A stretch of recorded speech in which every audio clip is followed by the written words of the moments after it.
I think you will enjoy it very much. The donations for the food came from Sunset Foods in Libertyville, Jewel in Grayslake, Mariano's in Libertyville, also Trade Place, and has been with the organization since July of 2012. Prior to coming to A Safe Place, she served as Chief Executive Officer of Families and Schools Together in Madison, Wisconsin, in collaboration with the University of Wisconsin-Madison. She also spearheaded and co-leads the partnership of A Safer Lake County, which is a group of 30 organizations working at a systemic level to end violence in Lake County. Together with the staff of A Safe Place and our communities, she's dedicated to maximizing strength, transforming organizations, and working collaboratively to end violence. So before I bring Pat up here too, I want to just mention that we're going to have a raffle at the end of the session. So there'll be some questions and some prizes for those who either guess the answer or come closest. So hope that inspires you to pay attention. So without further ado, Pat.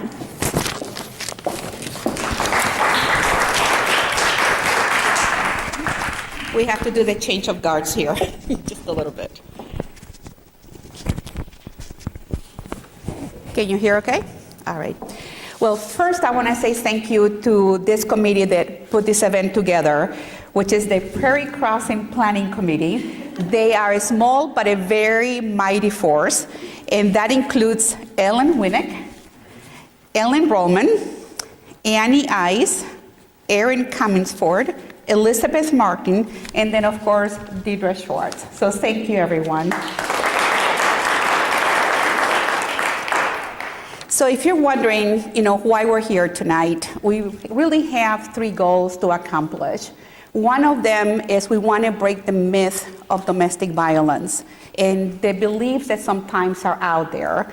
We also want to raise awareness about the services that we have and engage you in action, for the future. So tonight, we're going to have a few speakers that are going to be with us tonight, and I want to introduce them to you. One of them is Charlene Quint. Charlene, where are you? Right over there, thank you. She's going to be talking about the myths and realities of domestic violence. We're also going to have Yaritza. Yari, where are you? She's right there in the back. She'll also be talking about the impact that domestic violence and sexual assault has had in her life. And Mike Reblin, who is also here. He's right over there. He's one of our most dedicated volunteers, and he's going to talk about why he does the work that he does with A Safe Place, and also how domestic violence has impacted his life as well. And last but not least, I just want to say that Kay Johnson is here. She's our board president. And we wouldn't be able to do the work we do without the support that we have from her and the rest of the board. So before I turn it over to Charlene, I want to talk a little bit about, at the macro level, about the myths that are out there. How many of you think that domestic violence impacts women only? Hands up. Okay, that will not be a myth I have to break then. 1 out of every 3 women are impacted by domestic violence, and 1 out of every 7 men. At A Safe Place, we actually serve 80% are women, 20% are men. The state average is 13% are males. So we actually serve a pretty high ratio of males at our organization when compared to others across the state. Many times people think that children are not impacted or they may not know about it. 90% of kids usually know what's going on in the home. When we ask parents what they think, only 10% say that kids do know what's happening. You know how intuitive children are. In our facilities, just so you'll know, usually kids are about, in our emergency shelter, 65% of them are kids. In our 40 apartments that we have, 40 are head of households. The rest of the, out of 145, 105 are children. So I often call them the lost voices of domestic violence. In terms of our county, if you start taking and applied the ratio of 1 out of every 3, you're going to look at this about over 100,000 women and over 50-some thousand men that have been impacted by domestic violence in our county alone. And if we're only serving 14,000, that tells you we're not even touching the tip of the iceberg. So with no further ado, I would like to turn it over to Charlene, who's going to be talking to you further about the myths and realities of domestic violence. Thank you. Well, thank you, Pat, and thank you for you all for coming. So in the past few months, we have seen an avalanche of privileged and powerful men fall from grace because of the sexual abuse of women in the workplace and the domestic abuse of women at home, which has finally come to light in such numbers that it can no longer be ignored. When women share the same story, you can't shove it under the rug anymore. But when you have hundreds of thousands of women sharing on #MeToo, we have a movement. And what we have right now is a sea change in how people are viewing sexual abuse in the workplace and domestic violence at home. So I will warn you in advance, this is going to be an uncomfortable and eye-opening conversation, but it is one that our country needs to have. This is a topic that everyone, including judges and lawyers and employers and churches, need to understand, but truly very few do. So we must uncover the truth of domestic abuse and understand the realities. We must lead the way in changing the culture from abuse to respect, and from supporting the abuser to supporting the victim. So you may be wondering why I'm standing in front of you today. I'm a former CFO of a publishing house and a former corporate lawyer, and I'm now talking about abuse. So for me, being an expert on abuse is not just part of my profession as an attorney who now helps women and children escape abuse, but nor is it an academic exercise, although there is a plethora of studies on it. But for me, this is also a personal story. My story is typical of domestic and sexual abuse in an affluent area, where domestic abuse is covered up by the abuser and the victim and the family and the church and the employer. I lived in Lake Forest, Illinois, where the average home is over $1 million. And I was known as Mrs. Tom Kalabic for over 21 years while I was married to my abuser. Professionally worked as a corporate attorney for the prestigious law firm of Schiff Hardin, and I was active in the community. I was active in my children's schools and a deacon and leader in Christ Church in Lake Forest, which is the mother church of this church that's right here in your backyard. I served for 10 years on the Board of Regents at Trinity International University, and I taught business law in their college. My husband was a successful businessman and the life of the party, and he even attended church with me, but he was also the textbook example of a narcissistic sociopath, which is the vast majority of abusers. So I was the last person you would think was living with domestic abuse. But behind closed doors, my life was very different. So in addition to discussing domestic abuse and the myths and the realities, I'll be sharing a little bit of my own personal story. So let's get a show of hands. Who has seen that video of Ray Rice, the NFL football player, punching out his fiancée in the elevator? Okay. So the myth is that Ray Rice is the typical abuser. And this is what we think of when we look at a domestic abuse, that it's perhaps a minority issue or an NFL player issue, or it's someone from a lower socioeconomic status. But the reality is that domestic abuse and workplace abuse happens everywhere, as we have seen revealed in the news the last few months. We just don't talk about it in middle class and upper class communities, and we certainly don't talk about it in our churches and our synagogues. So my apologies to the good men in this audience, but I will be using the personal pronoun he because over 85% of abusers are male. The myth is that abusers are easily recognized because they're just mean to everybody. But the reality is that abusers have Dr. Jekyll and Mr. Hyde personalities who are charming, and perhaps they even go to church or synagogue. So they're Dr. Jekyll by day, but evil and abusive Mr. Hyde behind closed doors. And in the affluent areas, they are men with privilege and power, like doctors and lawyers and businessmen and accountants and professionals. and yes, even pastors. The myth is that with some marital counseling, maybe a little religion, some professionals, counselors showing them how their behavior and attitudes are hurting their families, that abusers can change into decent human beings and a marriage can be saved.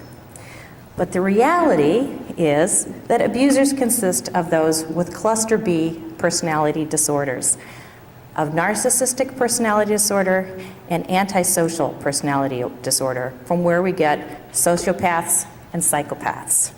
These are dangerous, they're permanent, incurable, intreatable mental illnesses. They are characterized by a complete lack of conscience, a lack of empathy, a lack of remorse, pathological lying, arrogance, entitlement, a flagrant violation of the rights of others, and using others as objects for their own selfish needs. They're incapable of real love, but they will use the word love to trap others into a relationship. They have an insatiable need for power and control, especially over their wife or intimate partner. And so abuse is a comprehensive set of behaviors and attitudes designed to gain and maintain power and control over others. The myth is that abusers make up a very small percent of the population, and you can tell who they are. But the reality is that narcissists make up about 6% of the population, and sociopaths and psychopaths make up about 4% of the population. So there's sometimes some overlap there, but the general consensus is there's about 10% of the population that makes up the population of abusers. But those 10% can do so much damage because they affect a huge percentage of the rest of the population. So how many are affected by abuse? The myth is that domestic abuse happens to a very small percentage of women. The reality, as Pat said, is that according to a recent survey by the Center for Disease Control, is that 35% of women will endure rape, physical abuse, or stalking in her lifetime. 20% of women will be raped, and 1 in 7 men will endure abuse in his lifetime, usually starting as a child.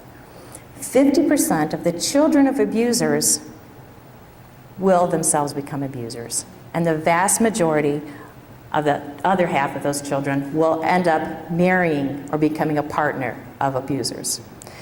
So if domestic abuse was a disease, it would be an epidemic. To put it in perspective for us, the percentage of women who will be raped, physically assaulted, or stalked in their lifetime is approximately equal to the percentage of the population who will get all forms of cancer combined. So, what are the tactics abusers use?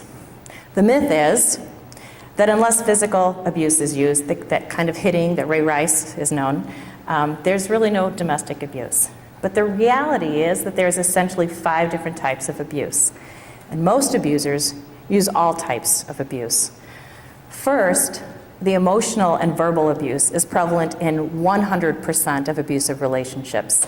The myth is that emotional and verbal abuse isn't really abuse, but the reality is that these scars are unseen but debilitating for the victim.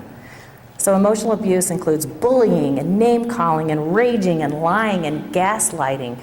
Who knows what gaslighting is? Gaslighting is doing or saying something that's very harmful and then denying it, that it ever happened, to get the victim to question her own sanity and her reality of what just happened. Or projection's another one. Anyone know what projection is? Projection is when you falsely accuse your partner of something that you're most guilty of themselves. They use silent treatments and insults and manipulation and telling their children that their mother is worthless and throwing away treasured items and threatening, whether it's threatening a divorce or threatening to kill her or threatening an affair. There's just no conflict with an abuser. Their only goal is for them to win and for you to lose. They rage and yell to intimidate and to win, and they will always have to be right, which means everybody else is blamed when something goes sideways, and they take no responsibility for their own bad behavior. In my case, my husband used all the above techniques. He was an equal opportunity abuser. Within 2 weeks of my wedding, my husband threatened to divorce me multiple times every week, literally hundreds of times in the first year. and his criticism was constant. So within the first year, I left with my 5-year-old son, and my husband begged me to come back.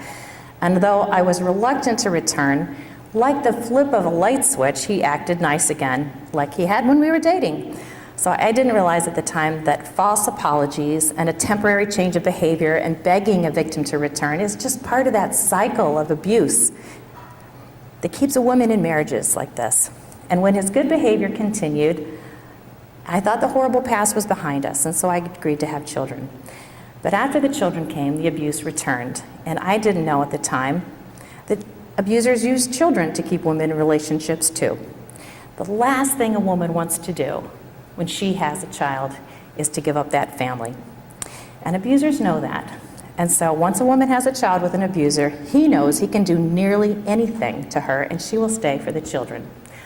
I like to call them anchor babies. And any time I made a respectful request to simply be nice, he raged, "I am nice," and yelled. If I cried because of intentional cruelty, he raged, yelling at me that I was too sensitive. And if I had some righteous anger, he raged even louder. And I didn't realize that there is simply no confronting an abuser, and they just want to win. As he told me, "I don't care about you, I don't care about what you think, I don't care about what you feel." As an equal opportunity abuser, he was equally abusive to anyone he felt was beneath him, and that was pretty much anyone who wasn't more powerful or wealthy than he was. He had risen to the position of the chief operating officer of a large company, and he made over $1 million a year. But he was so abusive to his own employees that in 2000, he was fired. And like all abusers, he took no responsibility but blamed the board and told everyone that he had retired. He was verbally abusive to service people in restaurants and hotels, throwing tantrums, insulting them and calling them names. We had a steady stream of nannies, lovely ladies from Trinity, some staying for only a few weeks, citing his verbal abuse as the reason for leaving. One young lady left me a note and said she decided to leave after he forced her to clean the grout on the floor in a 20 by 20 room on her knees with a toothbrush. So, the second type of abuse we see, according to research, financial abuse is prevalent in about 99% of relationships. The myth is that most people don't even know what financial abuse is or that it even exists. Financial abuse includes not allowing a wife to have access to any funds, or not putting his wife's name on any bank accounts, making his wife ask for money every time she needs it, demanding receipts down to each penny and demanding the change. Wasting large amounts of funds on risky adventures without agreement or even knowledge of the spouse, sabotaging her career, lying about finances, refusing to let his wife work outside the home, making the lesser earning spouse support herself and her family even though the wealthier spouse can afford to do so, and demanding prenuptial agreements. So for me and for other women married to wealthy businessmen with a staff of accountants at their disposal, financial abuse takes on twists and turns and deception and lies just like a Sherlock Holmes novel. So for us, financial abuse started before the wedding. After we became engaged in 1992, he asked me to quit my position as a publishing executive, purportedly so that I could travel with him and stay home with the children. As with all abusers, when they propose a favor to you, they are in fact deceiving and manipulating you into something that is in their best interest, much to your detriment. So after I had resigned and hired my replacement, the day before the wedding, on my birthday, he told me I had to sign a 28-page prenuptial agreement or he would never see me again. The prenuptial agreement, which he had been working on with months for his attorney, was a pre-planned divorce. It stated that throughout the marriage, everything that he earned was his. Everything he bought with everything he earned was his. Anything he ever purchased was his, and every asset was his. It further stated that he was entitled to do anything he wanted without consulting me, and if a divorce was filed, I was required to get out of his house, and I was to be paid a certain amount for every year that we were married. So it was basically an employment agreement. Doesn't that sound like an employment agreement? I had to submit expense reports for things that I purchased and went back and forth.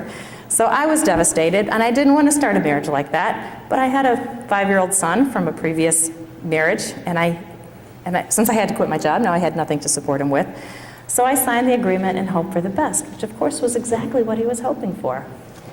So for the entire 21-year marriage, I never had access to what a healthy marriage would call marital funds. We had no joint accounts. We had no joint assets whatsoever. Everything was titled in his name, the house, the cars, everything.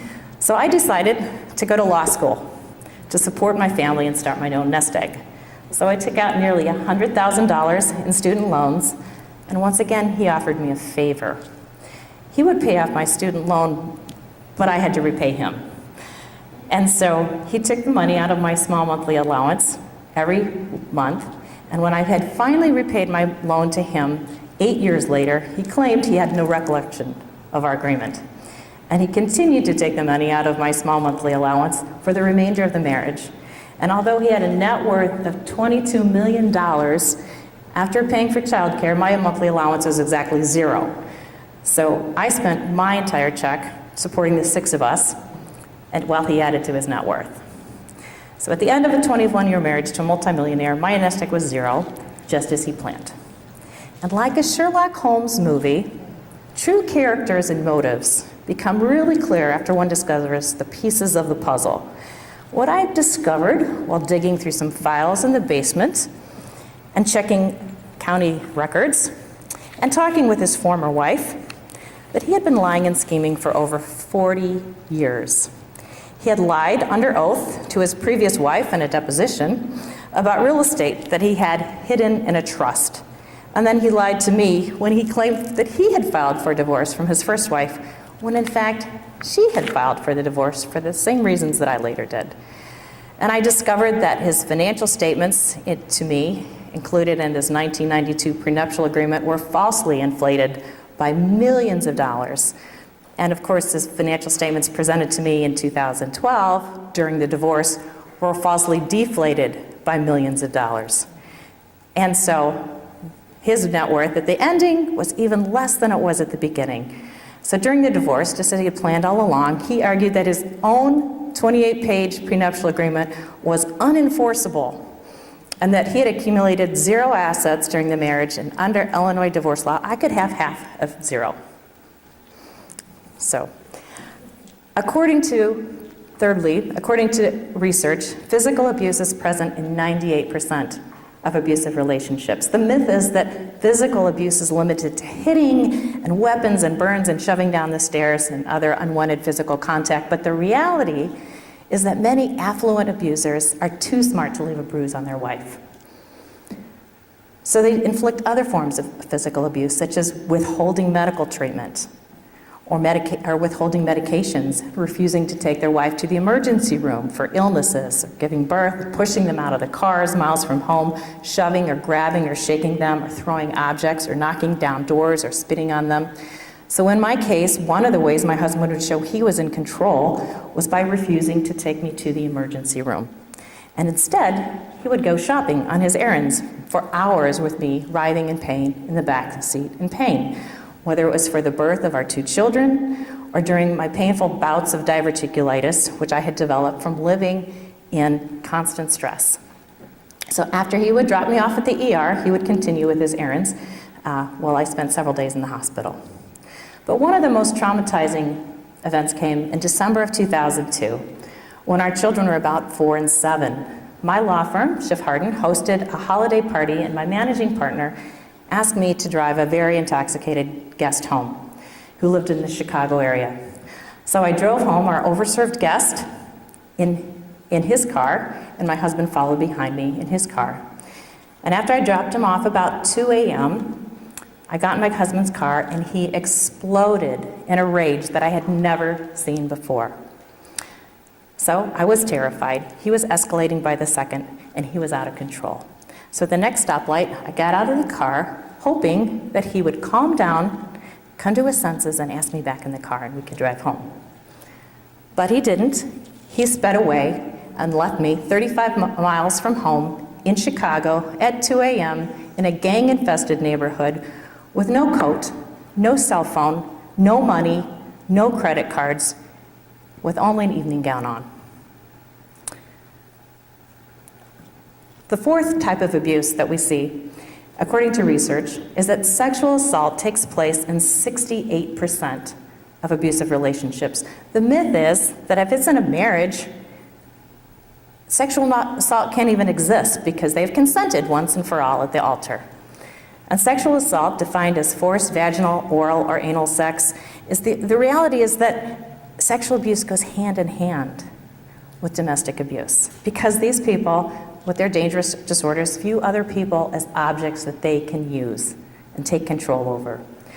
So in addition to sexual assault, other forms of sexual abuse in a marriage include pornography addiction, affairs, orgies, forcing the wife to perform any degrading or dehumanizing sexual acts that you can think of that might be in a porn movie. Now, sexual abuse is probably the most devastating abuse for victims because it takes an act that was designed by God to be life-giving and loving and tender, an expression of love between two committed people, and turns it into a humiliating act of cruelty and power and control over another person. So victims of sexual abuse take years, if not a lifetime, to heal. And 90% of children who see acts of sexual assault against their mother have long-lasting negative repercussions, such as depression and other behavioral problems. It is no mistake that in the Bible, God singles out sexual immorality as something that is uniquely damaging to us. In my case, I found out because of his own bragging that my husband had multiple affairs over a dozen years in his first marriage. But in my marriage, his pornography addiction started very early, and I was forced to perform degrading and dehumanizing acts. And with the advent of the digital camera in the early 2000s, he began filming and photographing the abuse, which only increased my humiliation, which he reveled in. So he regularly demanded sex, like when it was inconvenient or difficult for me, like right before I had to leave for work, right before the dog died, and even right after we had a traumatic house fire. And when I objected to being treated like a prostitute, I was hounded and grabbed and followed relentlessly until I acquiesced. But if I still objected after that, he flew into a rage and he told me he was entitled to sex with me or anyone else. And he yelled, and I quote, "I can have sex with anyone I want, anywhere I want, anytime I want." And that's precisely what he did. And this is what rape in a $1 million home looks like. As I was tied to the four-poster bed with my hands and feet with belts, and he still said he denied any sexual abuse. So these were taken by my husband in his home. By 2012, his abuse had escalated to a frequency and to levels that were unsustainable. So I sent him a respectful but lengthy letter highlighting his actions over the marriage, explaining that his actions fell far short of the love that a husband should show for his wife in the Bible that he said he claimed as his faith book. And I asked him to get counseling, and his response was, "It's not that bad. If it was that bad, you would have left 10 years ago." So instead of going for counseling, he went to his doctor and got a prescription for a bottle of Viagra. And from that day in January 2012 until the day I left in April of 2012, he raped me every morning after the children left for school and every night as soon as dinner was over. And he stalked me wherever I went and went through my papers, emails, and phones at my law office and at home. And the breaking point came when our family went on spring break to Italy. And throughout Italy, he raped me in front of my teenage children where they were in the hotel bed next to us as we were all begging him to stop. Now, having sex in front of children constitutes a felony, but I couldn't prosecute him because Italy is outside of our jurisdiction. So I escaped 3 days after we got back from vacation with only an overnight bag, and I went into hiding for 2 years. Not a soul knew my address. So the last type of abuse that we encounter is spiritual abuse. And there are two myths here. The first is that most people don't even know that spiritual abuse exists. Spiritual abuse is when abusers twist the scriptures and claim that the Bible allows the abuse, and claim the wife must submit to anything he does, and then they claim the wife must forgive and forget and stay in the marriage, because, of course, God hates divorce. And the wife will just keep praying that the husband will change as he gets more and more abusive, and she gets more and more traumatized. So women of faith actually stay in abusive relationships significantly longer than women without faith. I counsel now women who have stayed in these abusive relationships for 20, 30, and even 40 years. And sometimes the abuser is the pastor, because people who love power are drawn to leadership positions regardless of where they are. The second myth about spiritual abuse is that many people, including pastors, are under the misunderstanding that Scripture commands us to stay in these abusive relationships with people who are nothing short of evil. The reality is that the exact opposite is true. Numerous places in the Bible warn good people to have nothing to do with evil people. And even the prophet Ezra commanded over 100 couples to divorce when they had married simply bad people whose traditions included child sacrifice and prostitution. So this is a discussion outside the purview of tonight's presentation, but I'm happy to discuss with you offline if you'd like to do so. So I get asked all the time, why did she marry this guy in the first place? The myth is, these women are idiots for marrying this guy. They knew he was abusive and they get what they deserve. But the reality is that abusers are predators. They target women and they will not take no for an answer. Research tells us that they target women who are extremely kind-hearted, loving, giving, forgiving, generous, altruistic, patient, optimistic, and see the good in others. These women are not expecting to run into a sociopath because they are looking for the good in others. But what they do lack, and what many people lack, including pastors and other clergy, is discerning evil when it comes masquerading as good. The reality is that abusers engage in what we call the cycle of violence. So there's basically 3 phases to a romantic relationship with an abuser. Of course, to get a woman under his spell, he can't start out with being abusive. So the first phase is called the love bombing phase. The abuser wines and dines his target and compliments her and then tells her she's a soulmate and moves quickly to get her emotionally and financially dependent upon him. So she falls in love with someone who doesn't even exist. The second phase is called the devaluation stage, and this is where the abuse starts. After this abuser has successfully got his target financially and emotionally dependent on him, this is almost always after a major life event like a wedding. And most married women can tell you the day that the abuse starts, and she will tell you it's usually the day after the wedding. And they are so shocked that this monster has emerged, they don't know what to do. And the final phase of a romantic relationship with an abuser is the discard phase.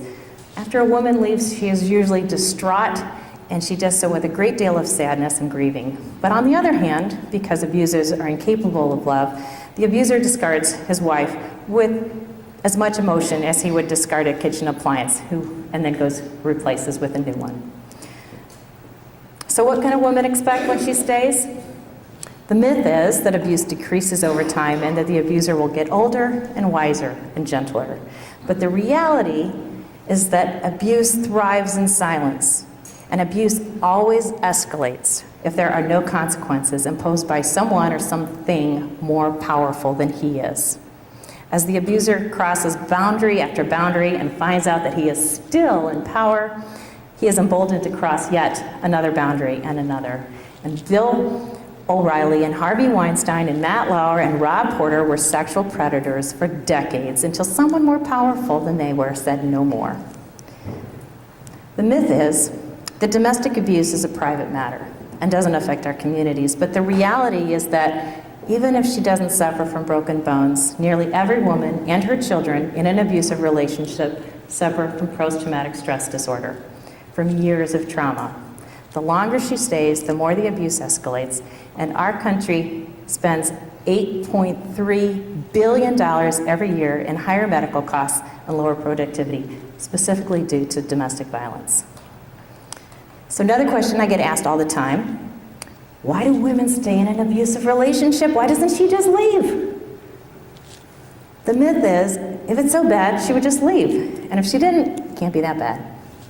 The reality is that the average abuse victim leaves her abuser 7 times before she leaves for good. There's a number of reasons why women stay. Unlike David Letterman, I'll give you my top 10. Her husband wasn't always this way, and she keeps hoping that the person she fell in love with will somehow reappear. Second, when she has tried to leave, he apologizes and he begs her to come back, and she wants to believe his promises. 3, she may be a woman of faith, and divorce is strongly discouraged. 4, in most abuse cases, there's financial abuse, and she has no access to funds. 5, most women with children do not want to break up their family. 6, most women are in denial. No one wants to believe that it's really abuse. And the abuser for years has told her that this is normal. 7, the abuser has threatened her if she leaves. He's threatened to kill her. He's threatened to kill her family. He's threatened to kill her pets. He's threatened to tell her friends and family that she's crazy and to cut her off from all funds, and she will be penniless and homeless and on the streets. And that's not an idle threat, because that is what they do during a divorce. 8, a marriage relationship, as we know, is like any other. One's entire financial and social and emotional and family and spiritual well-being is tied up with your spouse. And leaving a spouse, especially an abuser, means a huge loss on many levels. And it is not a decision to be taken lightly, because you are taking on a war.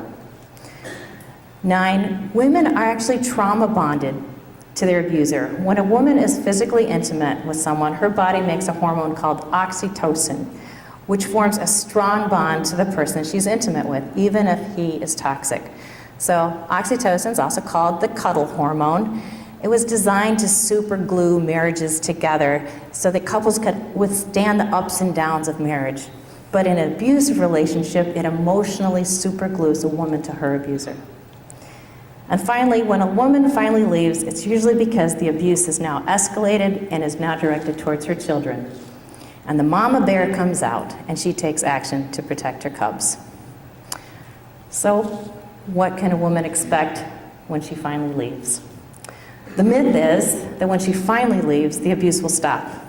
And her support system, her family and her friends and her church and her synagogue will rally around her.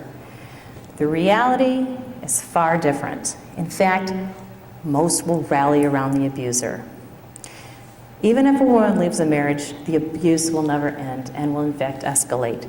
It is 9 times more likely that a woman will be killed when she leaves a relationship than if she stays. In far too many cases, the abuser kills his former partner and or her new love interest and or her family. So here in Lake County, 5 women were killed by their partners in 2016.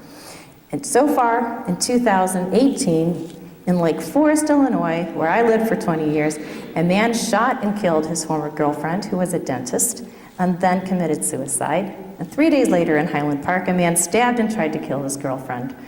The November 2017 Texas church massacre was about a shooter, and he was a domestic abuser who killed more than half of his mother-in-law's church. Now, thankfully, homicide happens in a minority of cases, but is a real concern. But here's the things you can expect in 100% of the cases when a woman leaves with an abuser. First of all, the abuser will play the victim. Emotional, mature people will take responsibility for their bad behavior and consequences that arise from it. But the abuser plays the pity card. Poor me. My wife left me and I never did anything wrong, is their mantra. The abuser will be vindictive. While friends and family and clergy and the church and the synagogue leaders are not looking, he will spend the rest of his life trying to destroy his leaving partner, financially, emotionally, socially, spiritually, physically, all the while smiling and glad handling in your family gatherings and neighborhoods and places of worship. Third, the abuser will immediately lie and start a smear campaign, falsely accusing of his wife from everything from adultery to being insane, to lying about the abuse, to kidnapping if she takes the children with her, to abandoning them if he doesn't. Psychologists call this social isolation, and it's designed to take away her support network. Abusers know that one of the best ways to hurt a woman is by turning her church or her synagogue or her family and friends against her. And just like they will do with her support network, the abuser will lie to her children and falsely accuse their mother of affairs, being insane, stealing their college funds, being the reason why they don't have any money, being worthless, and the like. And this technique is called parental alienation. He knows that nothing will hurt a mother like her children turning against her, and he wants to win. And he wants to use the kids as pawns in his game. The abuser will hide assets and lie about his financial condition, whether he's a multimillionaire or a pauper, claiming that he has no assets and no income to keep it from his former spouse and supporting his children. The abuser will use the legal system to lie and exhaust her financially and emotionally and to get custody of the children. And the abusers who attend church and synagogues will hang out in your church or your synagogue in an effort to cloak themselves with respectability. For abusers, it's all about the image. They will suddenly be regular attenders and volunteers in an effort to look good to the clergy and the congregants and your kids and, of course, to the next woman. So the abuser will claim your church or your synagogue as his territory. We will now hear next from our young lady. Where is she? There you are. Yaritza. Yaritza is a survivor, and she is someone who did not let domestic abuse define her. Thank you so much, Charlene, for introducing. And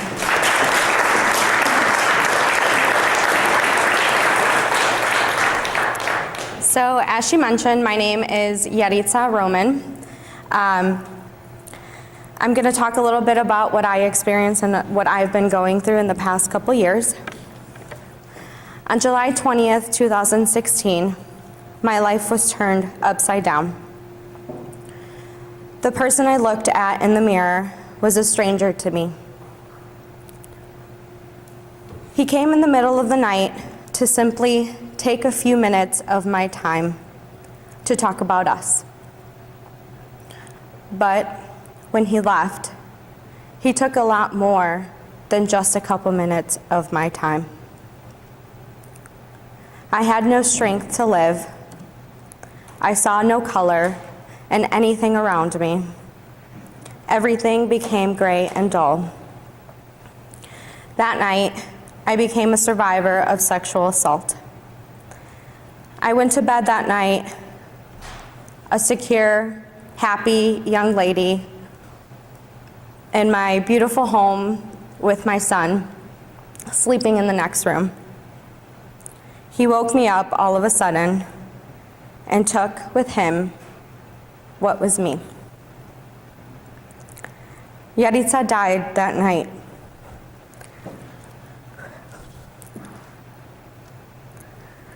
Her soul was destroyed and her heart was shattered.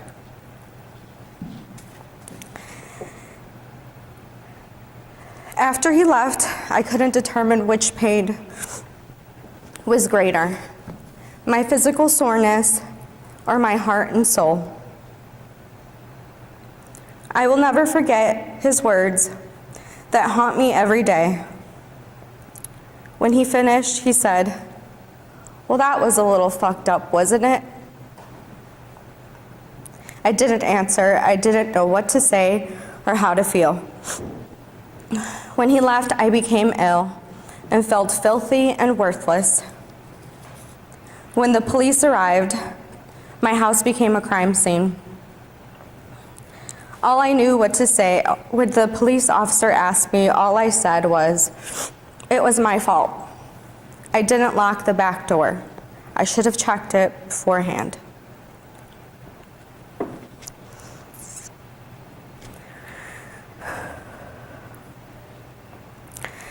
During that night, as my face was filled with tears and fear, he showed pleasure and laughter.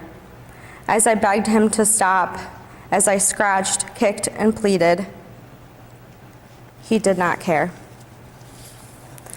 That night, Pat Davenport was the first angel from a safe place to contact me. As I sat in my room, looking outside, holding a bottle of Tylenol, contemplating on whether I should take the whole bottle or run out to the street so that oncoming traffic could hit me, because I was confused and felt dirty and worthless. She talked me off the ledge, you can say. Ever since then, she has never left my side. She has cared enough to talk to me at any time of any day. She has followed up. She was there with me the day he was sentenced in court. She is now my friend. We are not alone with this organization, us, the survivors. With all of the resources they provide and all of the wonderful people to help, there is always a helping hand. You are not alone.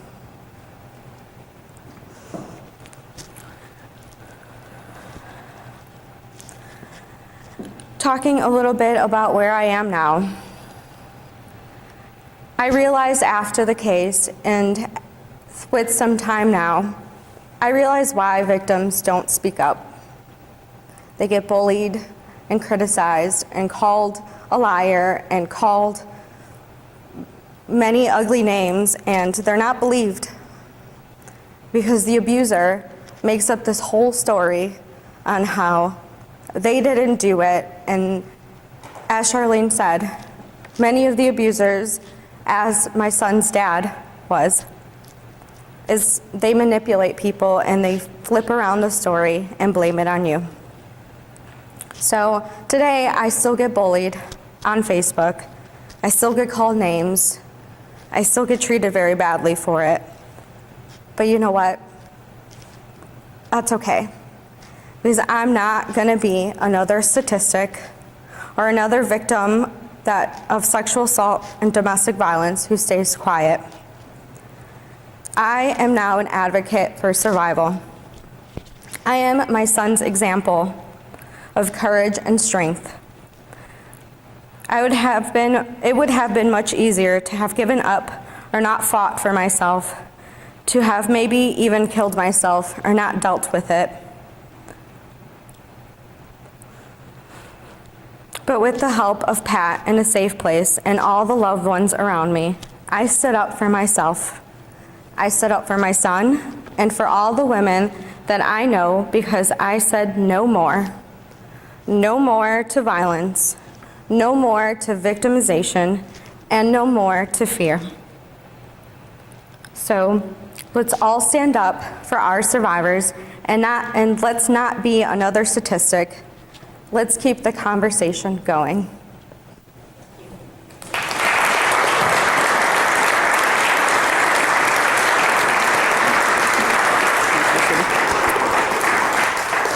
Next, I would like to invite Mike Reblin to come up.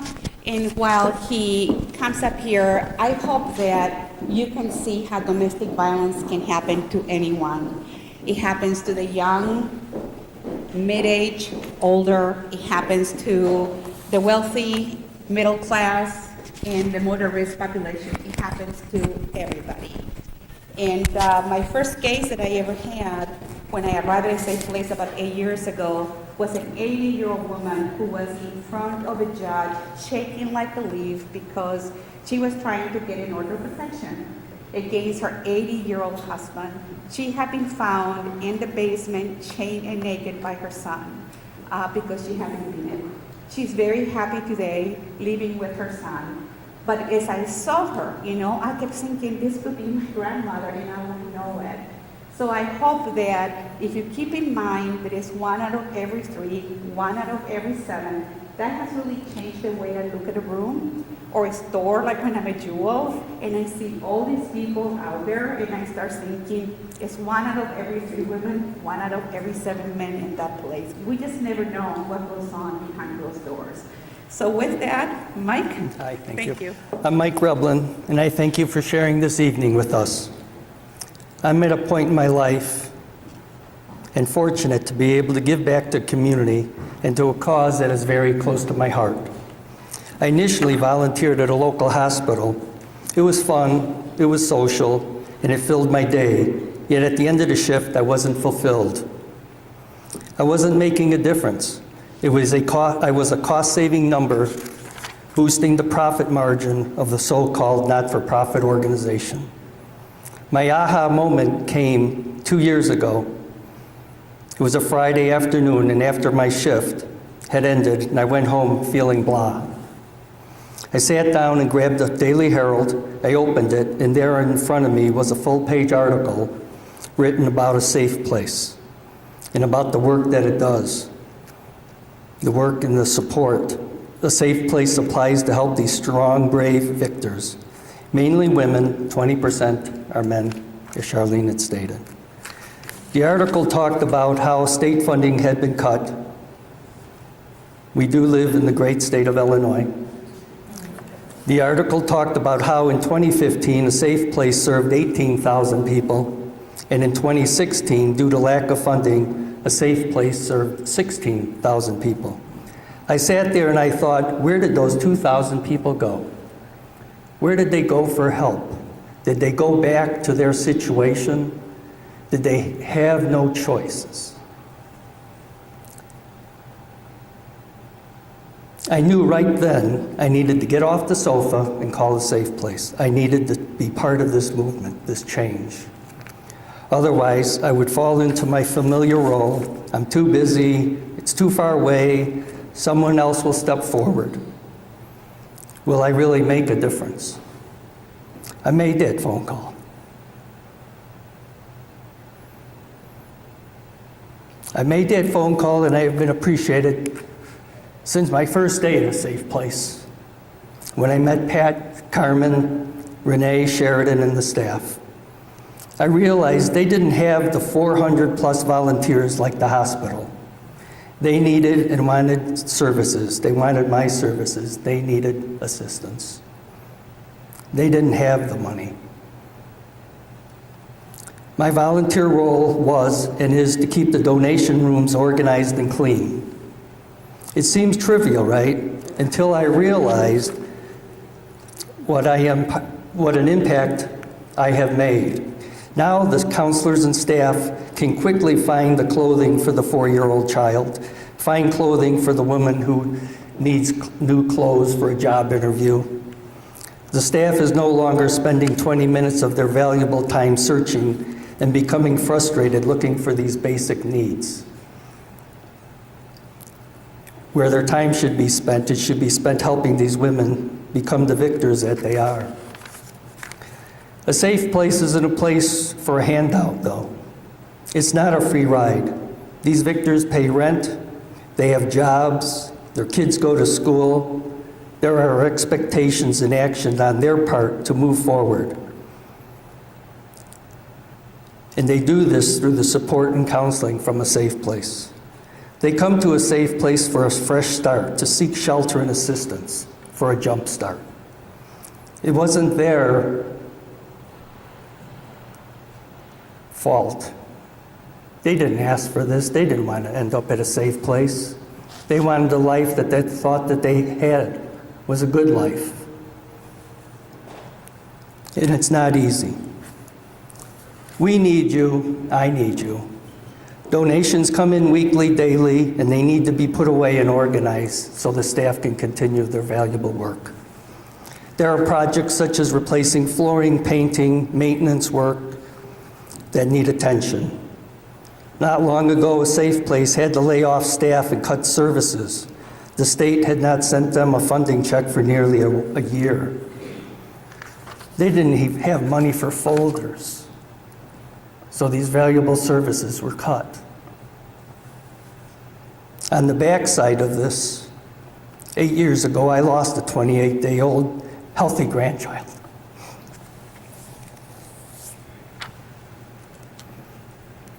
I will go to my grave knowing the father played a role in her death.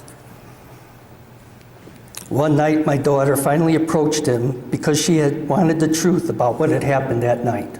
He had never told her, and the police would not share his report. He beat her, slammed her head into the concrete. She was crawling and screaming for help. A mirror had fallen and the glass was scattered throughout, and she was just being cut up.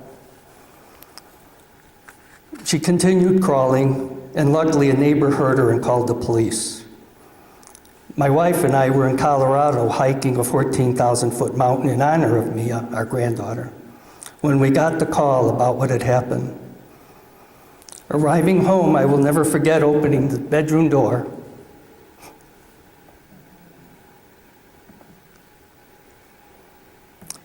where my daughter was sleeping, looking at her and thinking, who are you and what are you doing in my daughter's bed?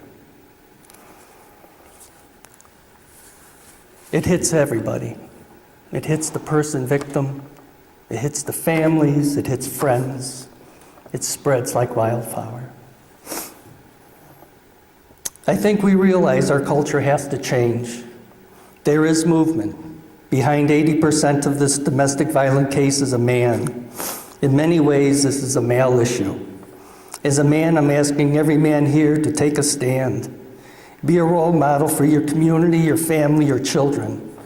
Be part of this movement to stop domestic violence. Be that through donations, volunteering, mentoring. But please take a stand and be a role model for change. This has to stop. On the table is this article, The Truth About Why She Couldn't Leave. The first line, The Truth About Why She Couldn't Leave. The first line, why doesn't she just leave, is very powerful, and Charlene talked about that. It's an article that I carry around with me and hand out because so many times people tell me, well, why doesn't she just leave? Why didn't your daughter just leave? My daughter was part of those statistics. The police officer told my friends when they were moving my daughter out, she'll be back. My friends were furious and said, she's not coming back. I said, she's not going back. She went back. Through all that, because in her mind she wanted this little family that she had, yet she'd lost her daughter. Luckily, through support and through an escape plan that we had prepared in the middle of the day, and she was only there for maybe 2 or 3 weeks, but it was long enough for her father to be haunted by it. She left, and she never turned back. But the reasons, as Charlene had talked about, are real. They go back. You can't explain it.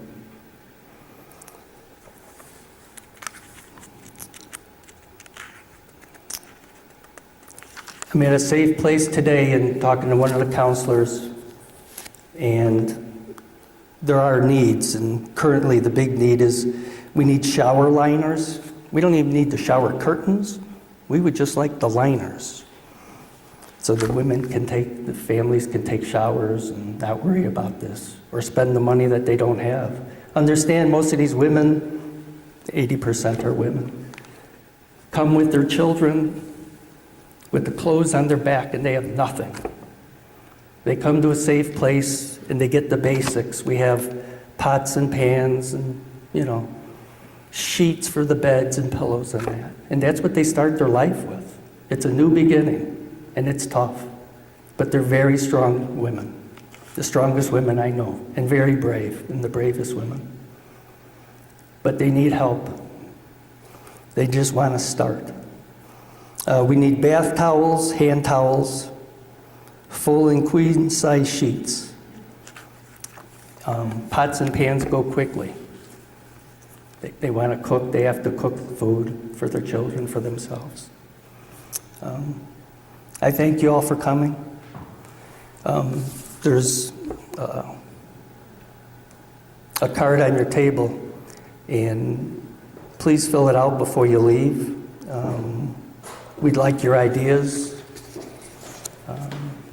Anything that you can lend to us for ideas for future use, we would appreciate it. Thank you. Thank you, Charlene, Yari, and Mike, for sharing your very powerful stories. It's being the director of a safe place, I can say a lot of things to you, but it will never have the same meaning that Mike may have or Charlene will, and Yari. A safe place, by the way, has been around for 40 years this August. And we started as a result from a task force that was appointed by the Lake County State's Attorney's Office at the time, almost 42 years ago. And he did that because of the uptick on domestic violence incidents that were happening throughout Lake. And that task force said that we needed an organization like a safe place. So that's why we are here today. We have had a very long connection and working relationship with the county, with the courts, and the judicial system, and law enforcement. Our beginnings were very humble. We started with a donated house that became our first ever emergency shelter, and we could only house about 15 people there. I heard there was a fire 2 weeks after it opened up. But we stood the fire, and 40 years later, we now have 9 locations throughout Lake County, and last year we served over 14,000 people. So we have definitely come a very long way. In terms of the services that we provide, our goal is to remove barriers to living. So we start with our crisis line that operates 24/7, 365 days a year. And last year, we took over 3,000 calls. From there, we move on to emergency shelter, which is a place that people go to when they are fleeing their homes because their lives are in danger. That's the new shelter. We now are able to house 33 people. But last year, just so you'll know, we turned away over 500 people that needed emergency shelter. So the need is great in our county. Many people think that Lake County doesn't have those kind of needs. That's a big myth. Lake County definitely has, a great need. We also provide emergency counseling. Sometimes we may get a victim who will call and may still be living in the home with the abuser, and they just need someone to talk to. Or we will have family members who will say, I don't know what to do. What can I say? And can you please help me? So we take many calls along those lines. We also provide orders of protection in the court. We've been there now for almost 30 years in the court. We actually have an office that is known as D100, and we do emergencies, orders of protections, which are good for 3 weeks. And we also do plenary orders, which can be good up to 2 years. And we now been expanding our services to also offering orders of protection for sexual assault and civil no contact orders. That could be, for example, if you have a neighbor who's stalking you and is not leaving you alone, you could come to our office there and we could do an order of protection for you. Lake County is one of the few counties in the state, really, that provides orders of protection for bullying. So if you have a middle school student who's being bullied by another kid, they can actually come to our office and we provide that service for them. Teen date rape, teen dating violence, you name it, we're able to do it out of our office. We also have 40 units, which are 40 apartments that are all located in Zion. And we also have 30 scatter housing throughout the county, which are safe homes where people can go and be there with their family. So in total, we have about 70 units. We actually become a big property owner and landlord in some ways here in Lake. Housing is one of the top barriers is why victims don't leave their homes. And just so I don't forget, people wonder if males come to our emergency shelter, and actually we have now been able to prepare our shelter that we're able to house men and women out of our emergency shelter. If we are full and we still have capacity for staff to handle the client, we will put them in a hotel. But we have a ratio of 3 families per advocate, and that's what limits us sometimes. Think of the emergency shelter like an emergency room. It's your ER, they come in, and from there they go into ICU, and then they go into staying inpatient until the crisis stabilizes, and then they move on, from there. We also provide our therapy, family counseling, individual counseling. We also go into the schools and provide prevention services as well as professional seminars and workshops. So in terms of how to join this movement and the impact that people from Lake County has done with A Safe Place, every step of the way, we would not be here if it wasn't for residents from Lake County. Our first shelter ever was donated to us. The home, we didn't have the money, and it was donated to A Safe Place. It was truly a labor of love of people that went and rehabbed it, painted, furnished it, and equipped it, so then we would be able to take people there. We have now moved on, and of course, we've grown over time, but every step of the way, without the support and the love from people of Lake County, we would not be able to be offering the services that we do today. So with that, I'm going to turn it over to Charlene as our last part of the program to make the call of action to work with us. Thank you. Okay, so what can we do to change the culture? What can we in this room do? Well, first of all, let's agree on something that's pretty basic.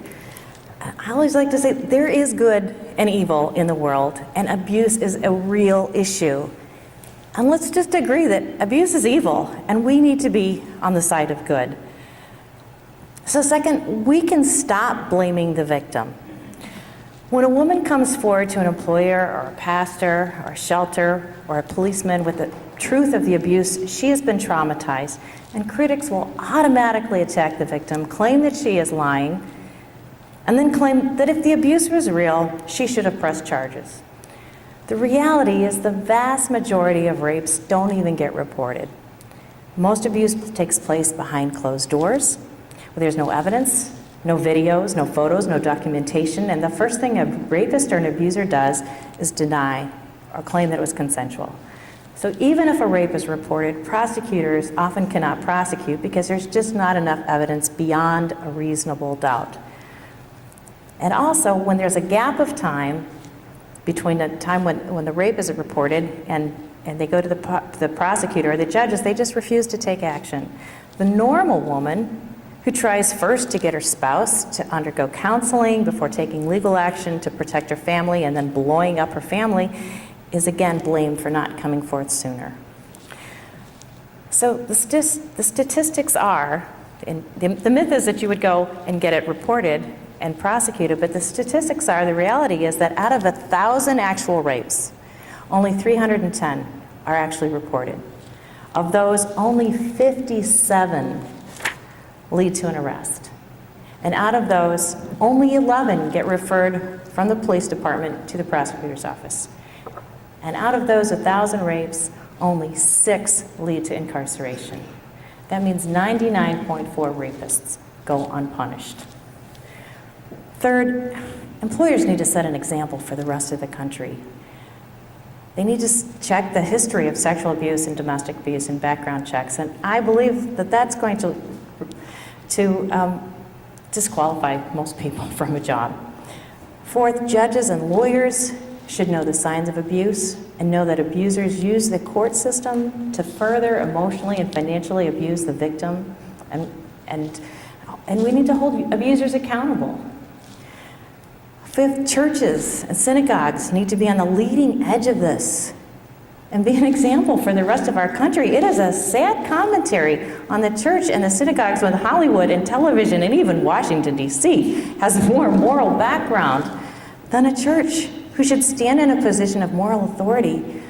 The church is not only completely silent on this subject, more often than not, just like the employers, they support the abuser.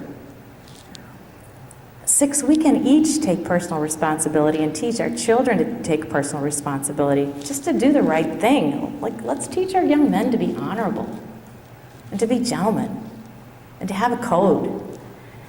Let's teach our children that bullying is never right. Let's teach our girls it can be safe, and you should expect to be safe. So even if they haven't told us, we all know someone who has been affected by abuse. Or perhaps you are someone who has been affected by abuse and you need to start your healing.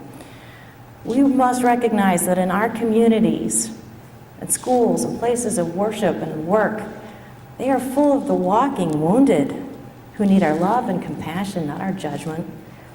And we need to hold those abusers accountable. And finally, we can do what we're doing now. Talking about it, preaching sermons about it, informing each other about it, educating ourselves about abuse and how to support the victim and how to hold abusers accountable. Educating mandatory reporters and family law judges. Abuse breeds in silence, so never be afraid to tell the truth. And abuse doesn't stop unless there's consequences imposed by something or someone with more power than the abuser. So here at A Safe Place, we offer a number of things. that you can do personally to get involved and change our culture. So if you're an employer, you can contact us. We have an employee assistance program that addresses domestic violence, and we will come to your place of business. So give us a call, give Pat a call, we'll be there. If you live in a home, and I know most of you are not homeless, so if you live in a home, you can host a house meeting, just like this one, maybe a little smaller in your living room, to raise awareness of domestic violence. You can invite some friends, offer some wine and appetizers, and we will come to your home and give a talk with plenty of time for discussion. I call these these parties of mine, I call them wonderful women parties. And we pull out the pink, and everything's adorned in pink, and I just invite all the wonderful women I know, and then the next year I say, you invite another wonderful woman, and so then it doubles, and the next year everyone else gets to invite a wonderful woman. So do that and have some cocktails, and let us come and talk to your friends about a safe place. If you belong to any community organization like Rotary or Garden Club or the Lions Club or the VFW or church or synagogue, invite us, and we will come and talk to your organization and raise awareness of domestic violence. You personally can become a supporter of a safe place and a purple ribbon pledger for only $10 a month. You'll see information on your tables here. For only $10 a month, that's the cost of 2 Starbucks cups of coffee. You can support women and children and overcome domestic abuse and get them back on their feet again. Because they don't stay forever. They come in, they get the support they need, they get their lives back. And you can become a volunteer. We have a 40-hour training program sponsored by the Illinois Coalition Against Domestic Violence that will qualify you to work with the women and children if this is what your heart does. So if none of the above works for you, call us and we'll find a way for you to be part of the change. So let me close here. I don't want to leave you hanging about how I went from going into hiding for 2 years to speaking before you today. Everyone likes a happy ending. I am victorious. I'm not a victor. I'm not a victim. I'm a woman of faith, and I serve a really, really big God of miracles. He's a God of redemption from our messes and brokenness, and He's a God that when the situation seems impossible, He parts the Red Sea for His people, and He rescues them out of bondage into safety and rest. And He's a God that takes what other people meant for evil and He uses it for our good. And He's a God of love and healing and of shalom. So in 2012, He surrounded me with good, kind people who have been His healing hands and feet on this earth. Domestic abuse counselors, my new church family, my new neighbors, and reconnections with old friends. They are treasured gifts. And Pat is among the most treasured. And when I was sufficiently healed, He called me to a new assignment. Kind of like Moses, to help bring other women out of bondage. So in 2015, I volunteered for the Safe Place, and now I speak publicly against domestic abuse. I started 2 support groups, one in Lake Forest and one in Gurnee just recently in my new home. And I started my own law firm to help other women and children escape and overcome domestic abuse. I exclusively serve women and children in this battle. And I get the privilege of helping others heal, and I battle for them in court, and I cheer them along their journey. And my new wonderful husband and I, we even open our home, and ours is a safe house. So when women and children need a part-time place to stay, we say, come on over, and we get to see them heal right in front of our eyes. So friends, I leave you with this charge. We have a high calling. We are in an epic battle here of good versus evil. And Edmund Burke, the great parliamentarian, warned us that the only thing necessary for the triumph of evil is for good men to do nothing. So don't do nothing. Decide what is good and what is right, and be courageous, and call domestic abuse the evil that it is, and step into the fight. Thank you for having us.